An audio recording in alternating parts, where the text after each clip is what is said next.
राम भक्त हनुमान जी कौन हैं, यह सब जानने की जिज्ञासा हर मन में होती है। तो आइए एक कथा से जानते हैं हनुमान जी के बारे में। पार्वती जी ने शंकर जी से कहा, भगवान अपने इस भक्त को कैलाश आने से रोक दीजिए, वरना किसी दिन मैं इसे अग्नि में भस्म कर दूंगी। यह जब भी आता है मैं बहुत असहज हो जाती हूँ। यह बात मुझे बिल्कुल भी पसंद नहीं है। आप इसे समझा दीजिए, यह कैलाश में प्रवेश न करे। शिवजी जानते थे कि पार्वती सिर्फ उनके वरदान की मर्यादा रखने के लिए रावण को कुछ भी नहीं कहती हैं। वह चुपचाप उठकर बाहर आकर देखते हैं रावण नंदी को परेशान कर रहा है। शिवजी को देखते ही वह हाथ जोड़कर प्रणाम करता है। प्रणाम महादेव। आओ दशानन, कैसे आना हुआ? मैं तो बस आपके दर्शन करने के लिए आ गया था महादेव। आखिर महादेव ने उसे समझाना शुरू किया, देखो रावण, तुम्हारा यहाँ आना पार्वती को बिल्कुल भी पसंद नहीं है, इसलिए तुम यहाँ मत आया करो। महादेव, आप यह क्या कह रहे हैं? आप ही ने तो मुझे किसी भी समय आपके दर्शन के लिए कैलाश पर्वत पर आने का वरदान दिया है, और अब आप ही अपने वरदान को वापस ले रहे हैं। ऐसी बात नहीं है रावण, लेकिन तुम्हारे क्रियाकलापों से पार्वती परेशान रहती है, और किसी दिन उसने तुम्हें शाप दे दिया तो मैं कुछ भी नहीं कर पाऊंगा। इसलिए बेहतर यही है कि तुम यहाँ पर ना आओ। फिर आपका वरदान तो मिथ्या हो गया महादेव। मैं तुम्हें आज एक और वरदान देता हूँ। तुम जब भी मुझे याद करोगे मैं स्वयं ही तुम्हारे पास आ जाऊंगा, लेकिन तुम अब किसी भी परिस्थिति में कैलाश पर्वत पर मत आना। अब तुम यहाँ से जाओ। पार्वती तुमसे बहुत रुष्ट हैं। रावण चला गया। समय बदलता है।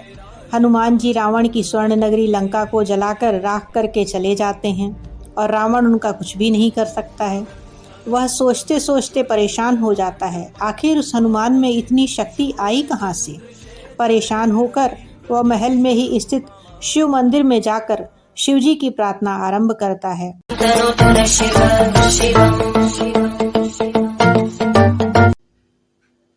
उसकी प्रार्थना से भगवान शिव प्रसन्न होकर प्रकट होते हैं। रावण अभिभूत होकर उनके चरणों में गिर पड़ता है। कहो दशानन, कैसे हो? शिव जी पूछते हैं। आप अंतर्यामी हैं प्रभु, सब कुछ जानते हैं। एक अकेले बंदर ने मेरी लंका को और मेरे दर्प को भी जलाकर राख कर दिया। मैं जानना चाहता हूँ कि यह बंदर जिसका नाम हनुमान है आखिर है कौन?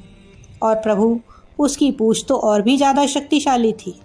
किस तरह सहजता से मेरी लंका को जला दिया? मुझे बताइए कि यह हनुमान कौन है? शिव जी मुस्कुराते हुए रावण की बात सुनते रहते हैं और फिर बताते हैं कि रावण, यह हनुमान और कोई नहीं, मेरा ही रुद्र अवतार है। विष्णु ने जब यह निश्चय किया कि वे पृथ्वी पर अवतार लेंगे और माता लक्ष्मी भी साथ ही अवतरित होंगी, तो मेरी इच्छा हुई कि मैं भी उनकी लीलाओं का साक्षी बनूं। और जब मैंने अपना यह निश्चय पार्वती को बताया तो वह भी हट कर बैठी कि मैं भी तुम्हारे साथ ही रहूंगी, लेकिन यह समझ नहीं आया कि उसे इस लीला में किस तरह भागीदार बनाया जाए। जब सभी देवताओं ने मिलकर मुझे यह मार्ग बताया, आप तो बंदर बन जाइए और शक्ति स्वरूपा पार्वती देवी आपकी पूंछ के रूप में आपके साथ रहें, तभी आप दोनों साथ रह सकते हैं। और उसी अनुरूप मैंने हनुमान के रूप में जन्म लेकर राम जी की सेवा का व्रत रख लिया और शक्ति रूपा पार्वती पूछ के रूप में ही अवतरित हुई।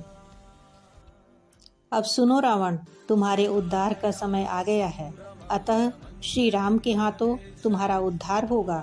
मेरा परामर्श है कि तुम युद्ध के लिए सबसे अंत में प्रस्तुत होना, जिससे कि तुम्हारा समस्त राक्षस परिवार भगवान श्री राम के हाथों से मोक्ष को प्राप्त करे और तुम सभी का उद्धार हो जाए। रावण को सारी परिस्थिति का ज्ञान होता है और उस अनुरूप वह युद्ध की तैयारी करता है और अपने पूरे परिवार को श्री राम जी के समक्ष युद्ध के लिए पहले भेजता है, और सबसे अंत में स्वयं मोक्ष को प्राप्त होता है। बोलो सियावर रामचंद्र की जय। पवन सुत हनुमान की जय।